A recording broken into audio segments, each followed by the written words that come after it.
Hi everyone! WBPP has a new update, and because I claim to have a definitive guide of this script, I guess I have to keep up. I'm on the hook to keep up with creating updates as we go along. Now this particular update has a couple of major headlines, and I'm going to demonstrate in this section what they are, as well as some other cool features. So once I show you the big news, don't leave the video. There are some other cool features that you don't want to miss as well. So one of the reasons why I haven't updated yet is because the data that's involved here, it's one-shot color camera data, is of the kind that I actually don't have access to. So I asked for some data from a kind member of AdamBlockStudios. They provided me with some data that is of the kind that demonstrates the cool thing. So what's the news?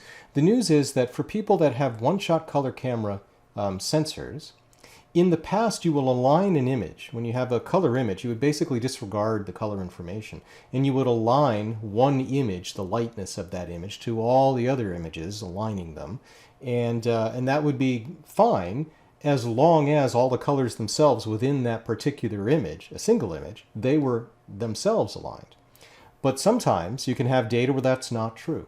So for example, if you have data that there are strong distortions or aberrations, chromatic aberrations in the data. For example, if you're using a Schmidt CAS, you can get towards the edges due to coma and other effects, kind of these radial aberrated chromatic stars, that the colors on one side will be different than the color on the other.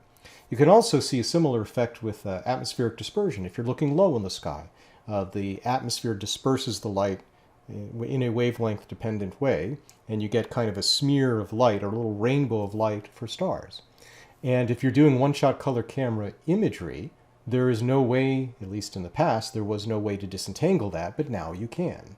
So the way it works, so this is the headline, and this is what I'm going to demonstrate, that you actually, in the reference frame that you pick not just the lightness, but you pick a color channel. In this case, it's the green channel. It's the channel that's brightest because it has the most pixels. And you align all channels to that image. So you align within the image itself, the red and the blue channel to that green channel, but then you do that for all of the other images. So now that you're aligning all of those color channels together, any of these aberrations and distortions and things, they too will get aligned in those color spaces. And hopefully you don't have those fringing of colors at the edges of stars and all of that. It's wonderful if that's the kind of issue that you have. So that's one of the major headlines. And then there are a couple of other cool things that I'll want to show that carry on a theme of WBPP.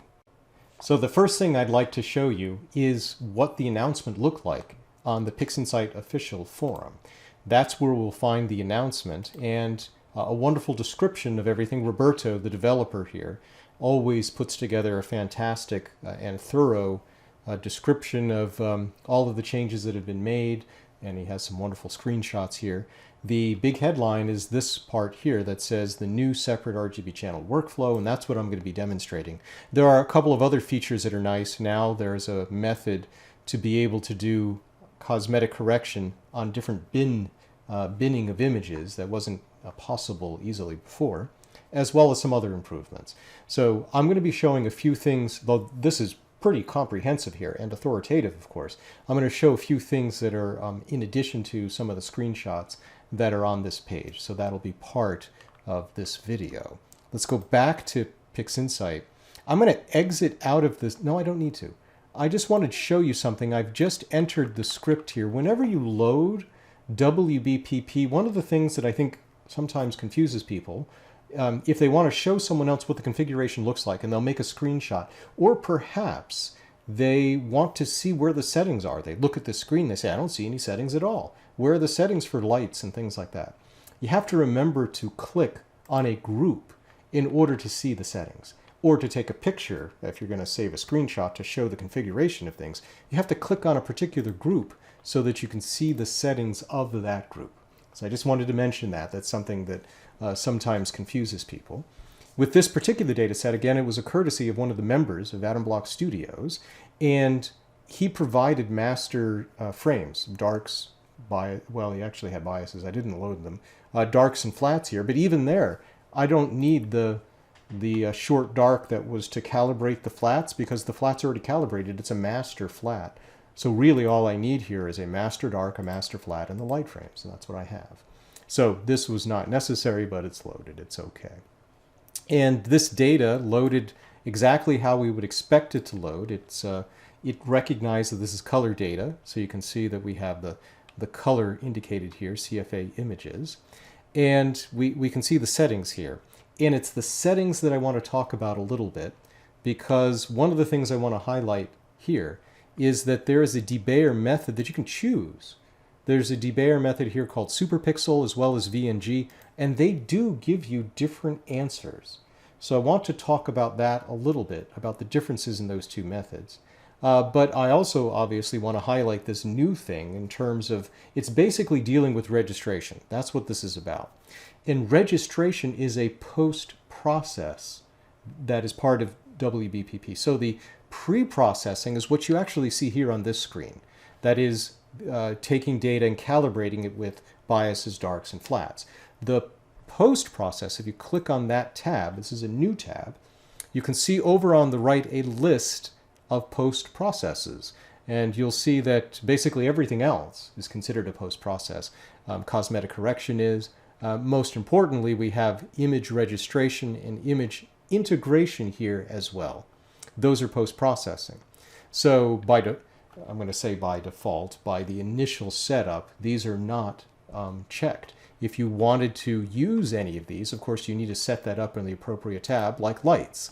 Here, I'm just going to show the output of what the registration output looks like. I could have WBPP continue and give me the combined images of everything, but that's not necessary. I've already run everything here, and then I can show you combining things with image integration just very quickly on the fly. So let's say that the only thing I'm going to be doing here, because this is what the workflow involves, I'm just going to be using image registration of the light frames. That means now when I come back to the post-process screen, you can see that image registration is checked because we have decided this is an element that we want to do. Now, currently, I have things here configured so that when the images are aligned, this is the key, and this is the way it has been done until today, really, is that the images are aligned based on the lightness from one of these one-shot color camera images to another. The grayscale images are aligned. And that doesn't have anything to do with the different independent color channels.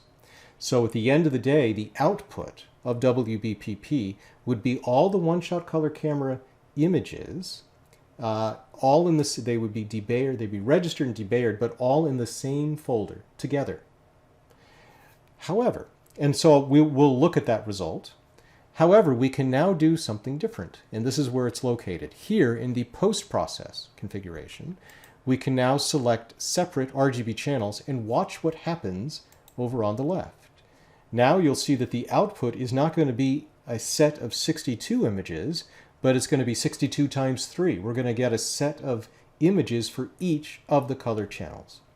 And these color channels will be aligned with respect to one another, which is really cool.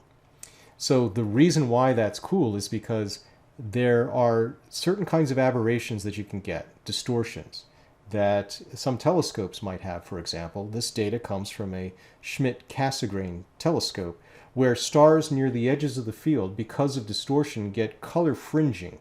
Basically, one side of the star is a different color than the other side of the star. So this is something you want to fix, and this method will do that for us. Another way that you can get data that you would like the colors to combine that otherwise in the past would have been difficult is if you have atmospheric dispersion. If you're looking at an object low in the sky, the atmosphere smears all of those different colors of light into little rainbows. So a star is no longer a nice round whitish thing. It gets spread into its little rainbow of colors for the same reason sunsets are red, but you'll see a green flash on the top and a red rim on the bottom and all that kind of stuff. That's atmospheric dispersion. So this method now, what it's going to do when we choose a reference frame is we're going to pick one channel. It's going to be the green channel of the frame that we pick, and then it will align all other channels in each of these other frames, these other images, to that one color. and that's going to get rid of all these different effects. You will not have the fringing and color on stars, hopefully. Those will all be aligned, and so that will get rid of a lot of weird colors and halos, multicolored halos anyway, around stars, because it can have all kinds of weird radial dependencies and other things when you have a distortion plus other aberrations in effect. So this is going to be a wonderful thing, and I'll demonstrate that it actually does work with the data that I received here as a wonderful courtesy. Now, let me come back and mention this other thing, which deals with the, if we come back here, look at the lights, which deals with the Debayer method over on this side of things, where we choose how the images, when it comes time to debayer them, how that happens. When you use VNG, basically what you're doing is interpolating between the different pixel values. And that maintains the size of the image. So if you started with a 4,000 pixel image, as this data is, then at the end of the day, all of your other channels, red, green, and blue, are going to end up being 4,000 pixels too. Now that might not seem, that seems like that's normal, right? But it actually isn't normal. That's a special thing, VNG is, this interpolation. Because you don't actually have 4,000 red pixels. You only have half that many pixels, truly reddish pixels on your sensor. And the same is true for blue. Now green you have more because you have two greens in the Bayer matrix. But the point is that if I literally extracted just all the red pixels and made an image out of it with no interpolation, I'm going to get a smaller image. But there is some benefit in doing it. It gives you a different answer. And so I just want to highlight the fact, and I'll be showing this, that you can choose Superpixel, which is kind of the extraction without interpolation, the extraction of all of those pixels, put those together, make that your channel image that you're aligning in this new method, as I say, and you can get better results when it comes to noise and rejection of outlying values and all kinds of things. So something to consider. It is a different route to go rather than VNG.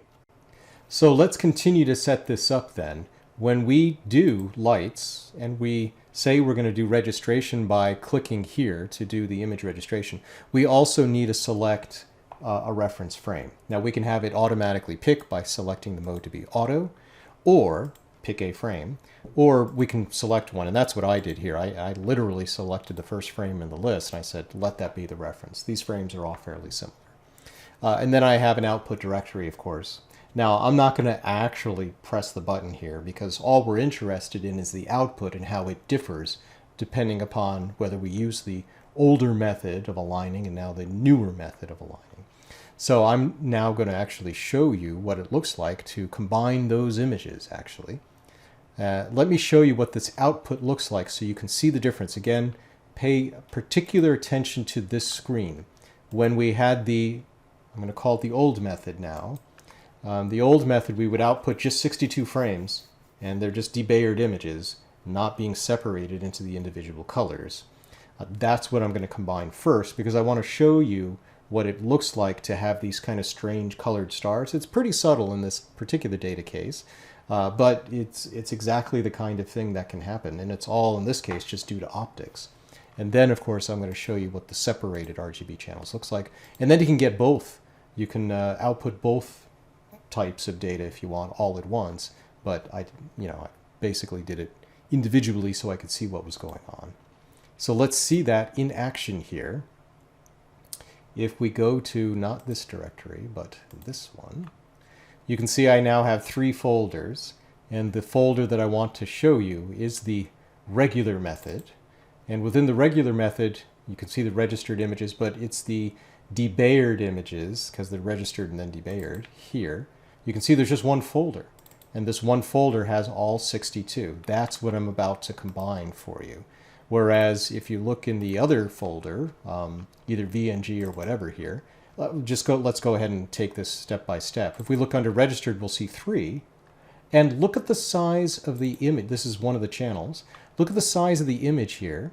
You'll see based on this image size, it's quite large, right? 45 megabytes here.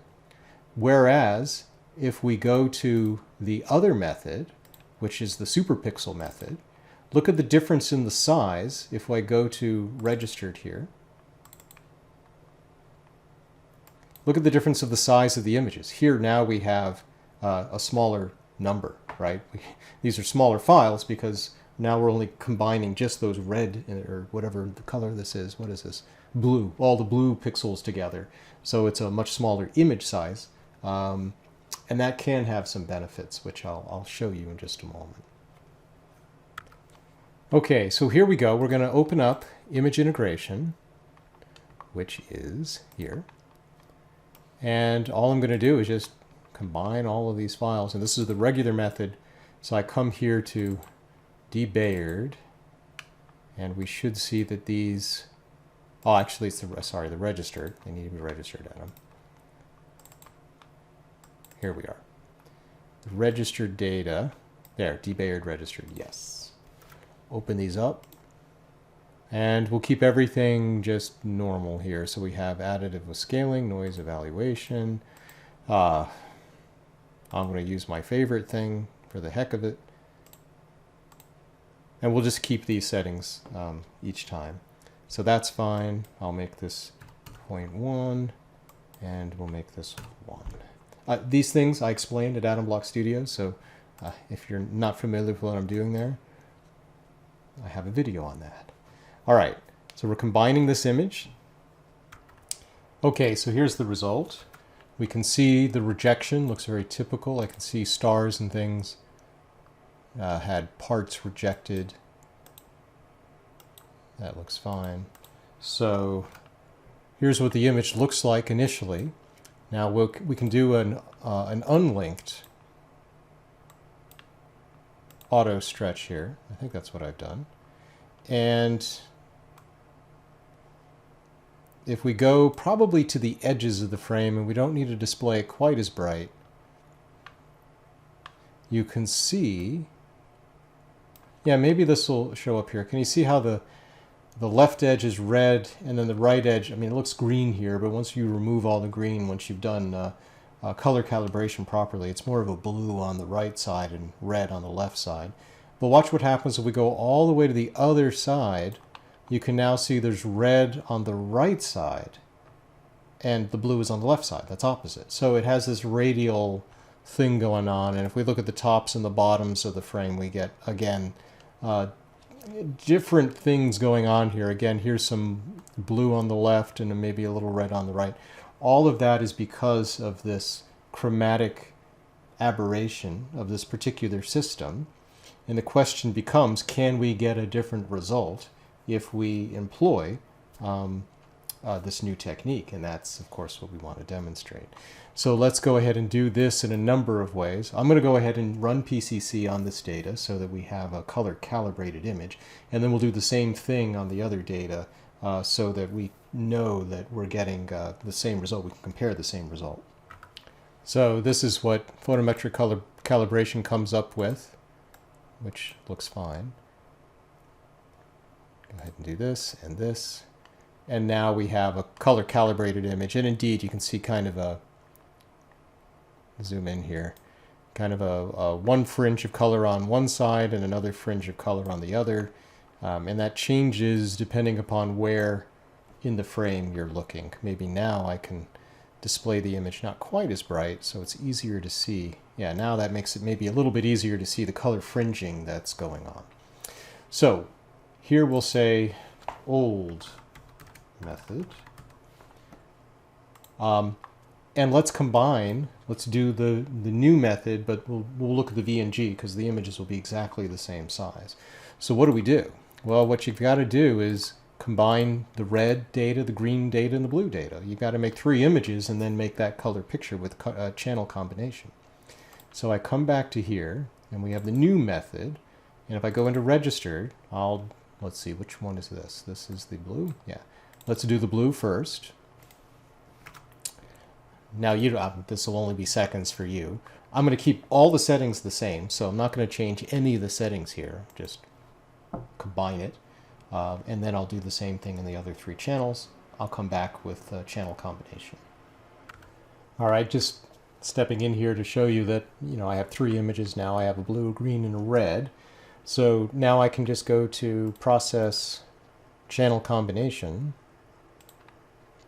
and choose those images. So yeah, blue,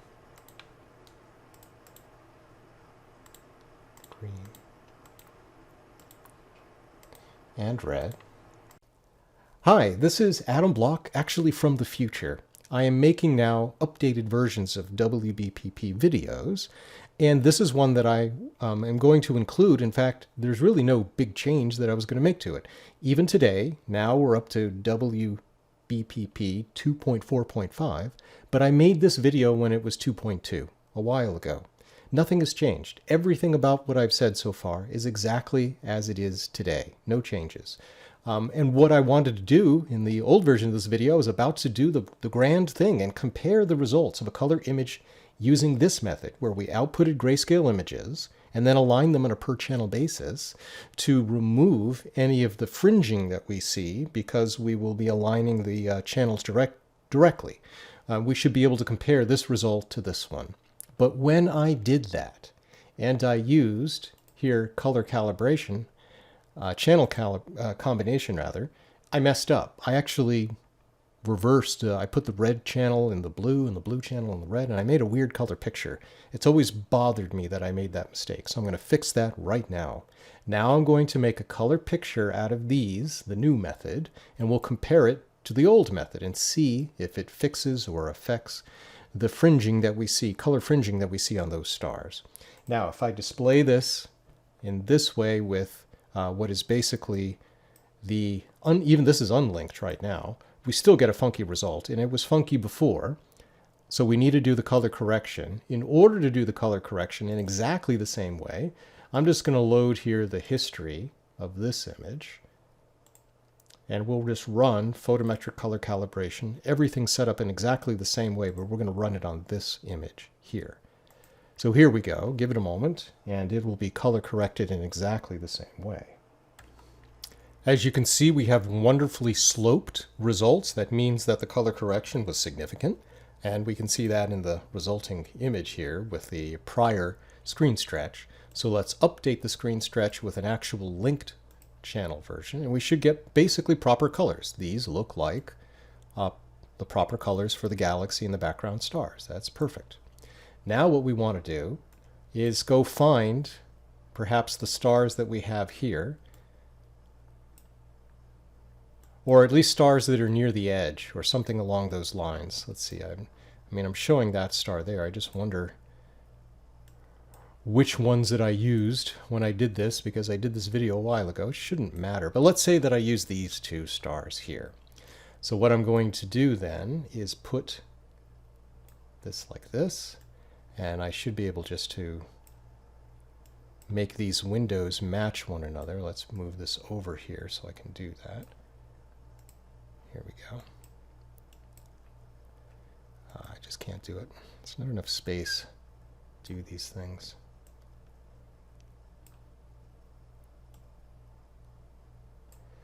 All right, let's match these guys.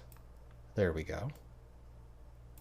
And let me blink them and be sure that roughly the brightnesses are about the same. Yeah, it's pretty close. So here's the difference. I'm going to actually name this now the new RGB separated method. There we go. And you can see the difference when I blink. Now these are stars near the very edge of the left edge of the frame in this case, where the fringing and the aberrations are worse. So we blink between the two, and I think you'll see that the color fringing goes from here, where we have that color separation, the red on the left and the green on the right, to, or blue maybe, to none. There's just no color fringing happening here at all. Perfect. It's exactly the result that we were hoping to get. And this is applied across the entire image, is now corrected in this way because we used that registration on the individual channels. That's wonderful. I'm going to do one more thing here. I'm just going to display these not as bright. I'm going to do approximately the same thing here. And just once again blink the two images, just so you can see how that fringing goes away. Now I don't have them displayed in exactly the same way here. Maybe that's closer. Yeah, there we go. So you can see the fringing goes away. And that is just a fantastic demonstration of how a new feature of WBPP, an added feature, is really going to potentially improve images that you produce, especially if you have a one-shot color sensor that shows any of these kinds of aberrations, either due to optics or also due to atmospheric dispersion. So I hope you enjoyed this, and continue to watch other videos in this definitive guide to WBPP.